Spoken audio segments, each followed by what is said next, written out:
Hi there, my friend. Welcome to the Leadership Table podcast. My name is Chad Reyes, and I'm just so excited to be with you today. Today I have a dear friend of mine, Pastor David Beidel, who's doing some amazing things. I mean, him and I have been spent 15 years together, and just to see the amazing things that he's doing. And I'm excited because, one of the things about leadership is just not just talking about it, but it's actually doing it. And today we're going to have a conversation about some of the things that Pastor David is doing and the impact and just mobilizing people to make a greater impact. So Pastor Dave, thank you for being with us. Super excited to spend some time with you Oh, today. always a joy to spend time with you and your lovely wife, and excited to be on this podcast with you. I appreciate the way you are a transformer.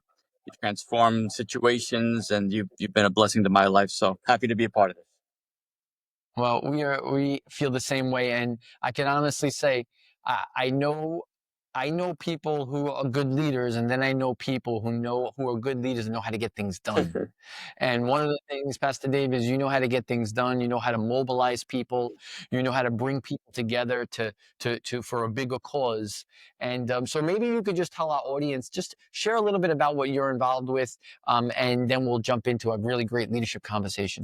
Yeah, sure. I know this that I'm speaking from a pastoral perspective sometimes, so I hope that it communicates well. But um, I would say that there are two principles from Jesus, who's one of the greatest leaders in history, Yeah. that really motivate us. One was his prayer that we might be one, and he said that if we are one, the world will know. And so we've been really working to bring not just emotional unity, but functional unity to the teams we work with. And there's a big difference. Sometimes people can be friends, people can just have good emotional connectivity, but if they're not in the trenches together, like you said, nothing gets done. And Yeah. I've just been to too many meetings where it's just all talk and nothing actually gets done. So I think, well, let me. I think that the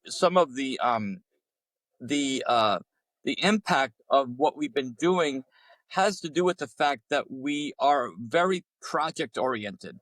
We go for Mm. it on the ground level, and nothing builds a team better than doing it at the ground level, than sweating together, than fighting together, Yeah. than really making a difference together. So it's a level of oneness that is it's functional, but it's in the trenches too.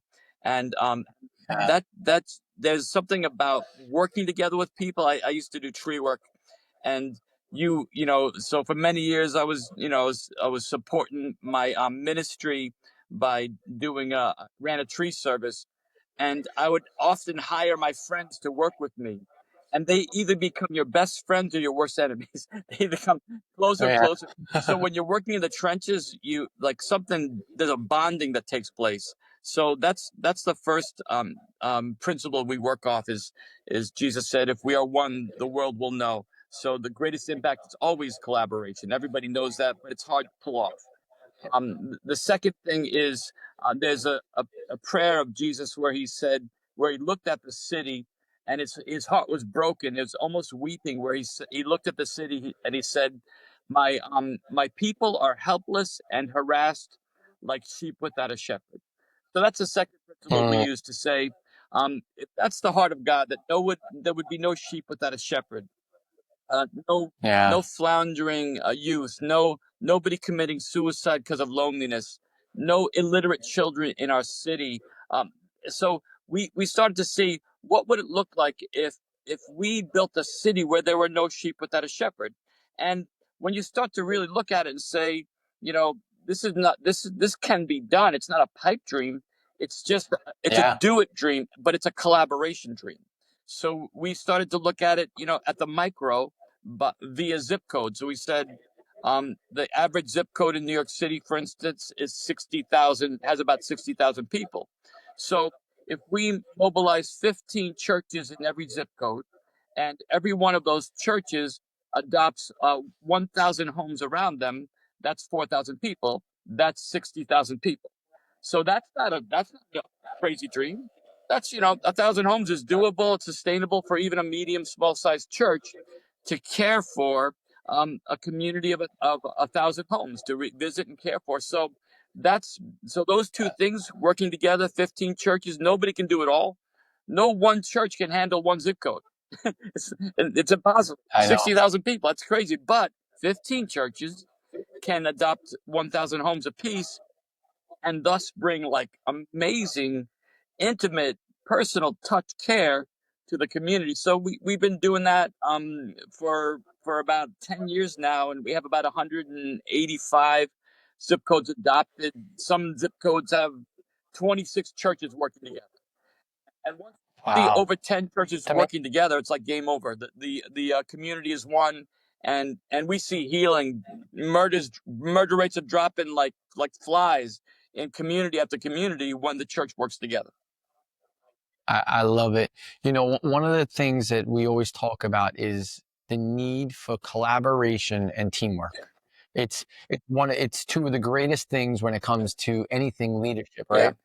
I, can you share with our audience just some of the things that you've learned? You've been doing this now for 30 years, and I will tell you that you've gotten a movement at this point. The things that you're doing is making a lasting change in many, many lives. You've worked and partnered with ministries all over New York City. You've even created movements in Times Square. Tell me some of your leadership principles that you really lean on when you need to bring in other partners. Because often, right, Pastor Dave, you find a lot of the times when it's more about the person than it is about the mission and the vision of what's trying to get accomplished. There's too many egos that get involved, right? And you seem to work through that really well with a lot of the people in your network. For the people that are in our network and listening to this podcast, what are some of those lessons that you've learned over the last 30, 40 years that is transferable when they're doing partnerships and collaboration? That's a tough question to answer in a business sense. Um, so again, I'll try to answer from a pastoral sense, and I'll see what the crossover is. Whenever we're doing a new work in a city, we look for what we call the weeping Barnabas. Barnabas was a man famous in the Bible for bringing everybody together. And there's Hmm. always somebody in that team who everybody likes and everybody trusts and connects with, and they're critical. The trust equity is critical, and they're usually not the superstars. They're usually just the ones who really care about the big picture, almost like Yeah, almost taking on the responsibility of a mayor, in the sense that a mayor cares about the entire community, not just about his gig. So yeah, that's very important. The Barnabas who brings people together, and then we call him the weeping Barnabas, because like I shared before, Jesus wept over the city that had over the sheep without a shepherd. So we look for somebody who weeps over the whole city, again, like a mayor would care about a whole city, not just his own thing. So once mm, you find that person connects you with everybody else who has a similar heart. So we've mm, mobilized hundreds and hundreds of ministries, but we have very little drama, very little ego stuff, because we're also in the trenches people. We're also like we these are people who are, you know some of the team we work with, they're 2 in the morning in Kensington reaching out to drug addicts. I know. They're risking their lives. So the people that we work with have a burning heart to see broken lives restored. So it creates so that there's a purity of heart in the team. Nobody's looking for accolades. Everybody's just looking to see healing in their city. So I'm not sure if that, and again, that connects, but that's what our team is comprised of, is people that do it in the trenches, in the marginalized communities, and we love each other because we all have the same Yeah, war stories. We get it. yeah. We've all been doing it, and so we have a really mutual respect for what everyone does. Nobody's a superhero. Everyone's on team though. Yeah, well, I think, and I've observed it being around you for 15 years. I've observed how when you say yes, it's a team that says yes, Yeah. right? And I feel like a lot of times in leadership and in businesses and even in partnerships in businesses, there's so much of a me focus, right? It's like, well, what do I get? What do I get? What do I get? Instead of saying, well, if we did something together, we could all make a greater impact together. I love what John Maxwell says, right? He says a strong partnership divides the work but multiplies the impact, Yeah, yeah. right? And I've do that over the years with different partners throughout all of New York City and even different urban cities throughout the Northeast. When you look at leadership and when you look at really getting a movement going, because that's what you've created. I mean, if you really think about it, I, I personally think that you're in the very beginning of the movement that you've created, but that's what you've created. What do you think is so important when you're getting a movement going? Like, what would you say is the main thing from your perspective on creating a movement, which is very different than an event? An event, you could put it on, you could put multiple series of events back to back, but an event and a movement, it's totally different. What would you say to our listeners that are trying to create movements in their communities and what they're doing, whether it's in business movements, whether it's faith-based movements? You know, it's if you there's a couple things I would say. One, as I said before, is like I never try to scale something that I haven't done in the trenches.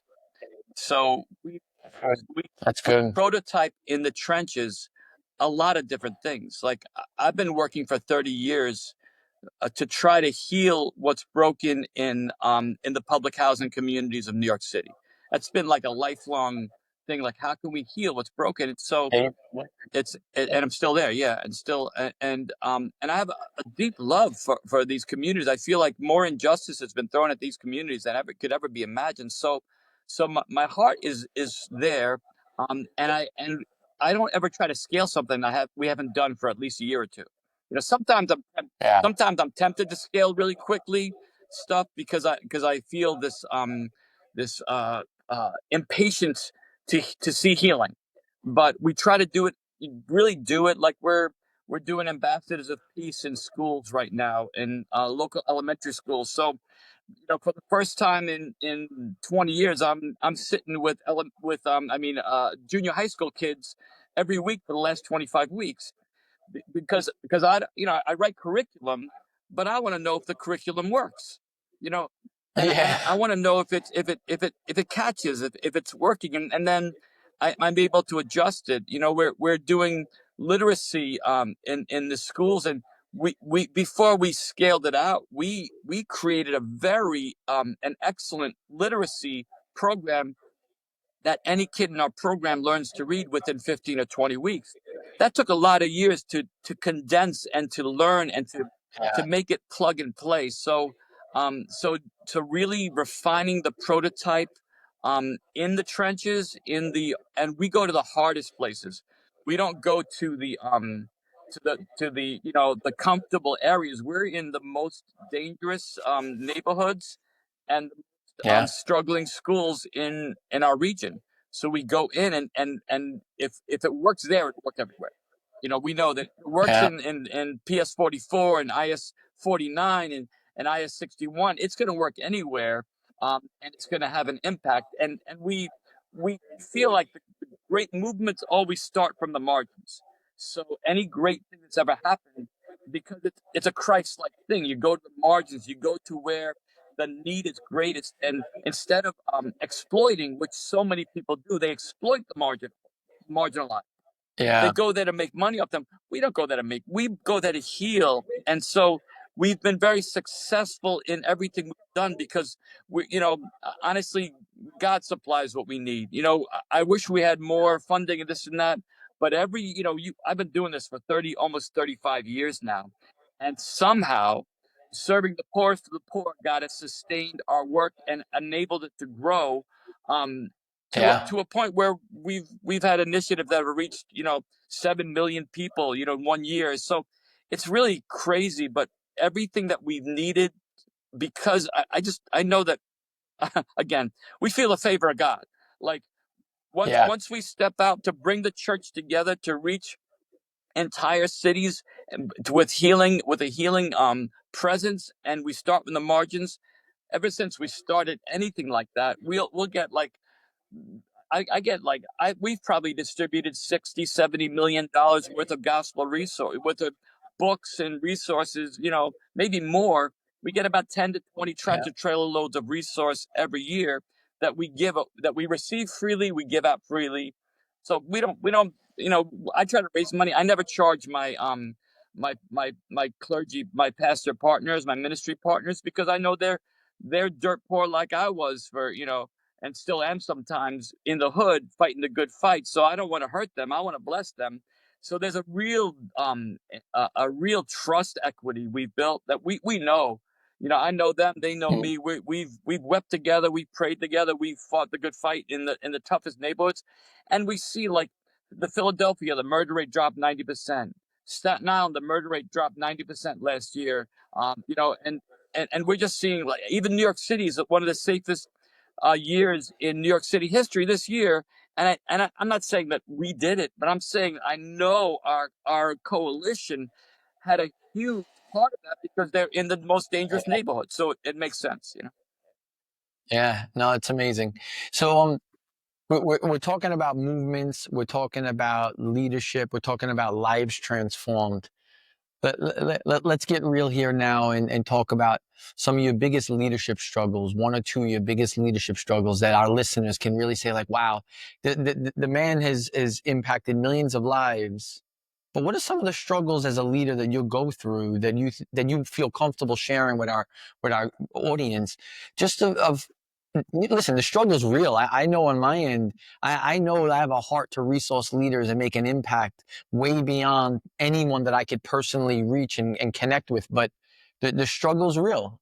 What is some of that on your end that you'd like to share that, on your leadership journey? So I would say if you're doing good and you're making a difference, um, then there are forces that are gonna go after you. There is evil that will go after you, and it will always go after your family and your home. And I've experienced some really traumatic stuff in my own house. So um, I'm kind of I don't have much fear of neighborhoods, and I know all the most of the gangbangers, and like Yeah. I don't fear that kind of thing, and but wow, when the enemy attacked my kids and went after them in various ways, that was what almost broke me. So I would say for any of us here, it's when it hits home, that is the hardest time. And I had to really like live my faith. I always tell pastors that the worst day in your life is when you're called on to live out your best sermon, that to live out what Mm. you preached, your best sermon, your best truth, the best thing, when you have to live it out, and you live out the fact that the Lord gives, the Lord takes away. Blessed be the name of the Lord. That though He slay me, I'll trust Him. Though all the mountains fall into the sea, yet I will trust in the Lord. Sometimes you have to be at the point where everything falls apart, but you still have God, you still have Jesus. Yeah. And so Good. it stabilizes us for leadership. I would say having some faith to hold on to, whatever it might be, is critical, because there are so many times, breaking point times, where if you have those those screw it all moments, where just like where you and those are the moments when you break and you say something horrible, you lash out in anger. Those moments can destroy a lifetime of work. those Yep. those moments when you lose it, That's wisdom. and you're just, because there's breaking point moments in all of our lives, and if you don't have a faith, to hold on to say, because of you, I'm gonna be okay. It's really, those moments are really hard, because sometimes we're the top of the food chain when we're leaders. We have few people to go to. So I go to Jesus, and he. Yeah, heals my heart, I'm with you. and it helps me to get through those difficult times. Yeah, it's funny, Pastor Dave. Um, John Maxwell, I heard him. He was sharing a message one time. He said, "A faith that hasn't been tested can't be trusted." And I took that and I thought it was powerful, right? But I took that and I said, well, that really is the same thing with leadership. Leadership that hasn't been tested can't be trusted. It's very easy to be a good leader when you don't have tests and challenges and strifes. But when you do have this happening and when things are coming at you every direction, I mean, I was just sharing one of our team members. This past month has been an intense month for many different reasons of things that we had going on. But you want to know what? It shows the leadership of a person when leadership has been tested, and because it's been tested, it can be trusted. When someone tells you, my family's perfect, my business is perfect, my life is perfect, and they're always saying that, they're lying to you, and you can't trust them at any. If you can't trust them there, you can't trust them anywhere because nothing's perfect all the time. And great leaders know how to be able to navigate and say, okay, things are not what I want them to be. Things are not perfect, but yet I know for you and I, we go back to the man above, but we're going to lean on Jesus. We're going to, we're going to, we're going to be stable even when things are unstable. And it's a powerful, powerful conversation. And it's a powerful thing that leaders need to really embrace because I feel like this, Pastor Dave. I feel too many leaders, when they feel good, they perform well. And when they don't feel good, they don't perform well. Well, the truth of it is leadership is not based on how you feel. It's based on a skill set and a care for people. Yeah, yeah, yeah. A good leader. That's what it is. Absolutely. And one thing I was thinking as we're talking is I had a horrible situation where I had been building a movement for a while. I had some books, and the movement was growing, and then I had like a really pretty serious brand theft, where I had to change brand. Um, Yeah. in midstream, it confused people. It's why is he doing that? I just had to change, and I had built up so much in this direction, and it felt like my life had been just like I'd been snatched, and I couldn't fight. They were just too rich to fight the people, and so the greatest danger at that time was bitterness, where Yeah. and I had to. That wasn't nothing's quick about that, but that almost poisoned my soul. So I had to fight through. I know. I had to fight through the bitterness. And again, like, so just for you leaders out there, I hate to always, I told Chad, I don't know how to do this because it's so integrated in my life. But if you don't have a place to go with your bitterness, then you are imploding, because I can't imagine how many times leaders have been burned and betrayed. So like I've been able to find healing in trusting God, and in looking at the cross and knowing that you bore all the evil, and you bore all the sorrow of the world for me. You bore all my sins. So it helps me to be able to let it go and move on, or else Yeah. you're stuck there, and that's a dangerous place to be, in that poison place in your soul. Kind of as we start wrapping up, I think about that and I say motives matter when it comes to leadership. And the reason why is that we're all going to get burned at some time. I mean, I can give examples of just this past week that I've been burned a couple of times. And I've taken the path, and Danielle and I have taken the path that we're gonna lead like Jesus. We're gonna model what it looks like to lead like Jesus.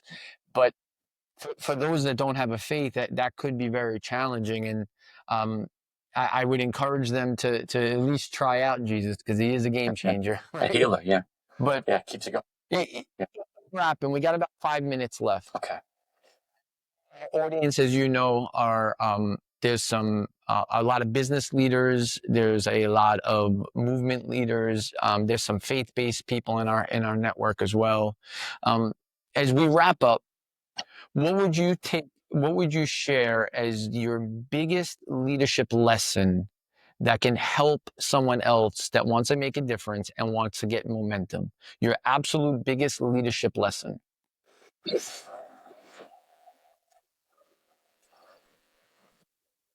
You didn't realize this was going to be not an easy question, huh? The biggest lesson,